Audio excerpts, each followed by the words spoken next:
Hi, YouTube family. It's Daughter of the Most High. Hope you're having a good week so far.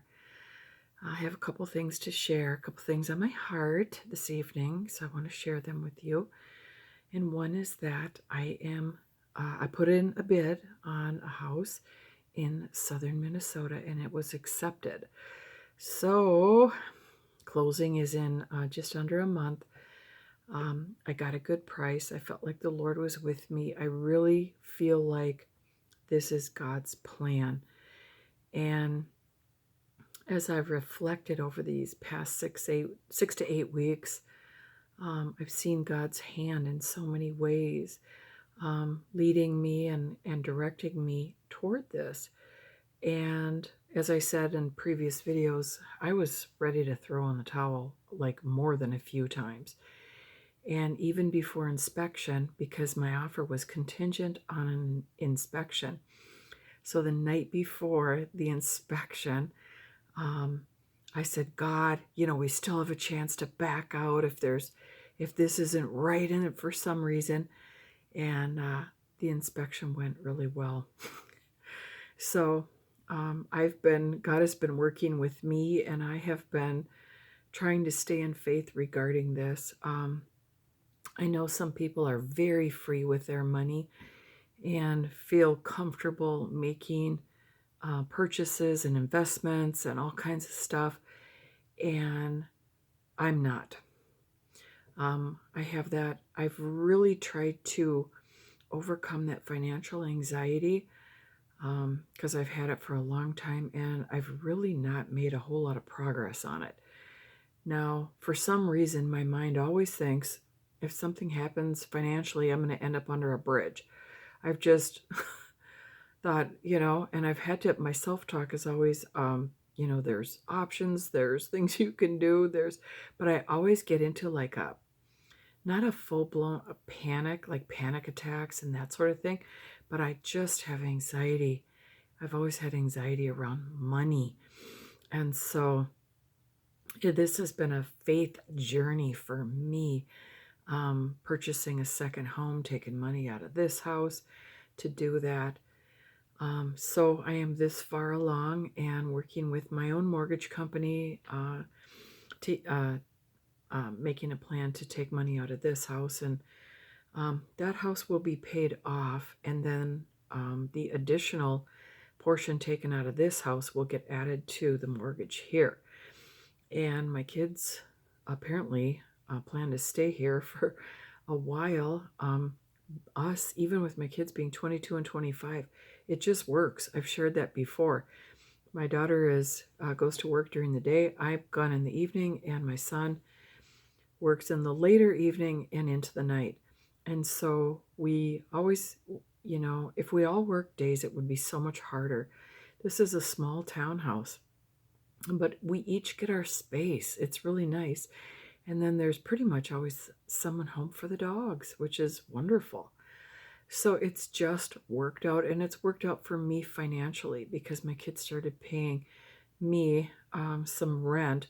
Nicholas paid a little bit since age 20. He's paid I think I charged him like 100, 150 a month. Maybe I started out at 100. But now that he's making, good money, and Krista is making good money as well and has been for a year and a half, I bumped it up, and I needed that. And it's going to get bumped up again once I actually close on this house. So that's what's going to happen. And then if my kids ever do decide they want to get an apartment, they're going to get married, something's going to happen here, then things will change at this house. So, and I would move to my rural home permanently, like full time. For now, I'm just going to go there on weekends because I still have to work.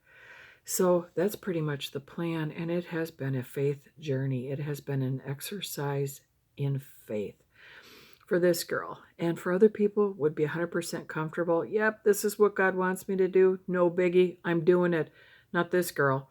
So the Lord has really given me a lot of confirmations and helped me through this. So I'm so grateful for that. One of the other things that stands out to me in this process, and I've said it to God too, and I've said it in the past, is that I had almost no parenting. Um, my dad was an abusive alcoholic and not a dad to any of us kids at all. We were afraid of him. Um, we all have like anxiety and issues because of my dad, and my mom was the better parent of the two, but my mom had issues too. I'm thankful that she was, good in the ways that she was and is. She's still alive. Um, but when you have no parenting and you're on your own and you are burdened as a child and not parented and offered any guidance at all along the way, maybe that's why I have anxiety around money. None of us kids um, in my family had any kind of parenting instruction, anything, and guidance into adulthood. None. I mean, so it's been pretty tough. And so I've said to God, God, you really are my dad. You wait. I'm going to play that in a minute. I bumped that. God, you are my father, and I need your guidance and help as a dad. I never had a dad, and my mom was there in some ways, but not a real, like, some people have a strong mom. I didn't have a strong mom. So my mom was good in some ways, but she lacked in others, particularly regarding guidance and parenting. She was good at keeping well, my mom's kind of OCD, so the house was like perfect. Clean, good meals, and kind of there for us, like kinda in some little ways. My dad wasn't there for us at all. So, anyway, that whole thing. But so that's why I've, prayed to God. God, I so appreciate having a dad. You're a dad to me. Look out for me. There's times that I still feel, not like a child or like a young adult. I've had 3 prior homes. I've had, like I've gone through things, but I still get that anxiety every single time. I'm making a big change. I was full of anxiety when I was divorcing, you know, and that whole thing. And so God has really seen me through some tough times and kept me covered and protected. And I so appreciate his guidance. And so I just wanted to share that God really is a father to the fatherless. And we need that. And I also see him overseeing, particularly my son more than my daughter, because Krista does have some relationship with her dad, whereas Nicholas has almost none. And, or pretty much none. Yeah. And I've seen God's hand in my son's life too, our son's life. And so I'm so grateful for that. That verse is really rings true in our lives, and I'm so grateful for that. So thank you, Father God, for being our Father and just offering the, attributes and traits that a father, shares with their son or daughter. And I appreciate it so much. And if you don't know God in that way, get to know God in that way. If you weren't parented well, maybe if you were like abused or neglected or whatever the situation was, lean on God for that, to be your dad. And he is truly a father to the fatherless. So I also wanted to share that I am not sure how having 2 homes is going to play out. This is new for me. And my other home is going to be 2.5 hours away. I don't know how much my kids are ever going to go there. I haven't mowed a lawn in 14 years, and I'm going to be mowing a lawn. I'm going to try to do some fencing. My dogs have been on leashes. I want them fenced in. So I'm going to I've looked at inexpensive fencing, and so I'm going to try to do that too. And then the inside of the house is going to be pretty simple. It's a bug out house. It's going to be pretty simple. So I'm just going to get a new bed. I don't do secondhand beds. And I don't know if anybody does. I don't. And so I'm going to get like a full-size bed that maybe I can fit into the back of my van. and get some bedding and pillows and stuff like that. And then I'm just going to have a simple living room. I'm going to have like my laptop, kitchen table, a few dishes, pots and pans, a little mini oven, just simple stuff. It's all going to be the minimum. I am going to do some painting. Yeah. One of the bedrooms upstairs is canary yellow, and I'm not a canary yellow person. It doesn't look good to me. It's too bold, and I actually prefer soft yellow. So I think, I don't have to paint it yellow at all, but I do like very, very pale yellow. I think that's pretty. So, but I can paint it oatmeal, or I can paint it, and the other bedroom's like a baby blue. So that one's okay, but the yellow's too, it's canary yellow. It's so bright. So that one's gonna go. And then I just have a few other things. It's gonna be simple there. It's gonna be simple. I might put in some type of little garden or something. I don't know. So I'm excited about that. And I don't know how this is going to play out. I really don't. So this is not an investment property for me. Now, if it turns out to be that, if the Lord tarries, that's fine.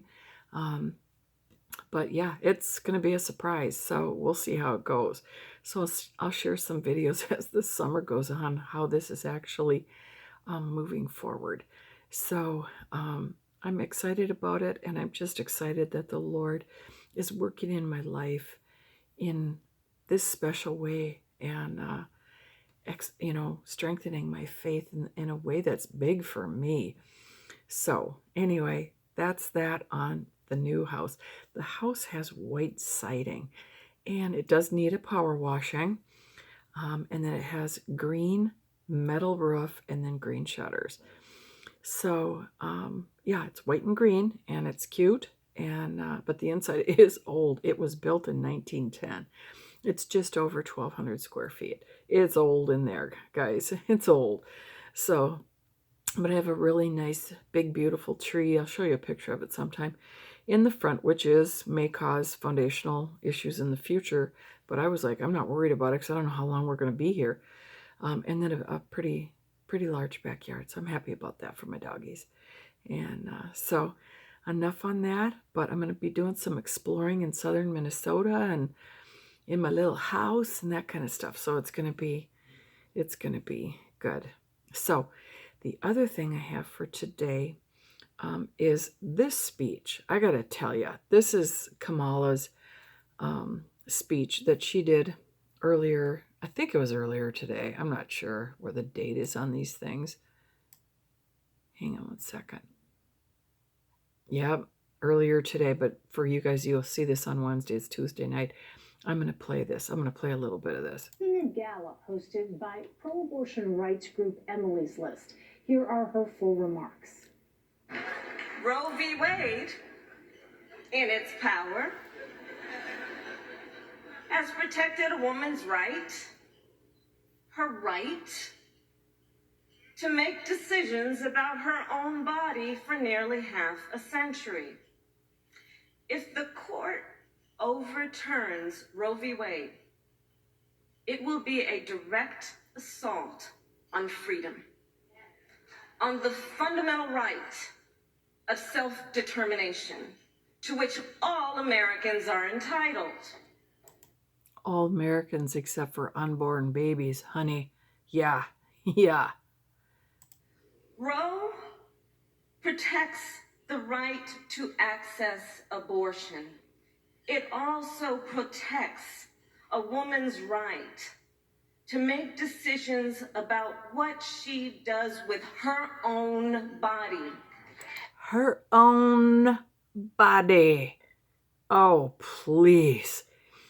Does she, she doesn't understand how absolutely wretched her words are, then how they are nails on a chalkboard to those of us that can picture what these words mean for these I wish I had a baby right here to just hold up. Babies are so precious, so innocent, so beautiful. Yeah.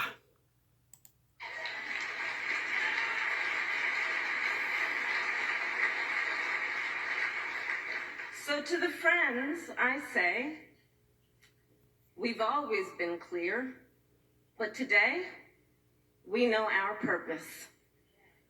We know also what we are up against. We have been on the front lines of this fight for many years, all of us in this together. And now we enter a new phase. There is nothing hypothetical about this moment. Let me be clear.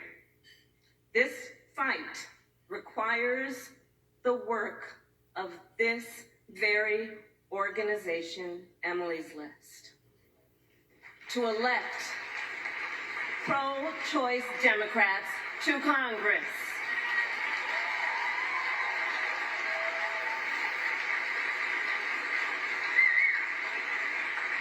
Now, at this very moment, Roe v. Wade remains the law of the land. But let's talk about what a world without Roe looks like. Women in almost half the country could see their access to abortion severely limited. In 13 of those states, women would lose access to abortion immediately and outright. Those Republican leaders who are trying to weaponize the use of the law against women, will we say? Weaponize the use of the law against women. And we are pro-life. We want alternatives for these babies in utero. Oh, it's so pitiful. How dare they? How dare they tell a woman what she can do and cannot do with her own body? How dare they? How dare they try to stop her from determining her own future? Her words are so repulsive. I'm only halfway through her speech, and I'm going to tell you, her words grate on me. They're so offensive. How dare they stop a woman from determining her future? How about if the woman makes a plan ahead of time? You should see her face where I stopped it. It is just so tight, like, how dare you? How dare you? And that's what we're saying to them. How dare you? How dare you? How dare you murder these innocent babies? Do what you want, sexually, freely, whatever, so that you can just get rid of it if it doesn't fit your agenda. And if it does fit your agenda, then you choose which of your kids you keep. It's so pitiful. It's so evil, the way she's so enraged. It breaks my heart. It just breaks my heart. And then I posted something on Facebook probably a couple weeks ago where abortion is legal up until, just before like if your due date is, May 5th, you can abort May 4th. The evil, it's so evil. And this like war against babies, they act like it's a woman's right and it's this and that. It's a war against babies because it's Satan fueling this on the inside of them. They have so much darkness. They have so much of the devil on the inside of them that they can't even hear she can't even hear her own words correctly. That's how darkness works. And that verse, I'm trying to think of where it is. If I'll have to paraphrase it. Hang on one second. I just looked it up. And it's Matthew 6:23. If the light inside you is dark, you surely are in the dark. But if your eyes are no good, your body will be in darkness. So if the light in you is darkness, how terribly dark it will be. We all have a perception. We all have a perspective. We all have thoughts and opinions and beliefs and all kinds of stuff. So that's what is inside of us. And if the light inside you is dark, which it is for them, you surely are in the dark. So we all have thoughts and opinions and beliefs and values but we don't have necessarily the right ones. Her value is, and the people who follow her. Oh, my phone is blinking at me. I'm going to have to stop there. But if your eye is bad, your whole body will be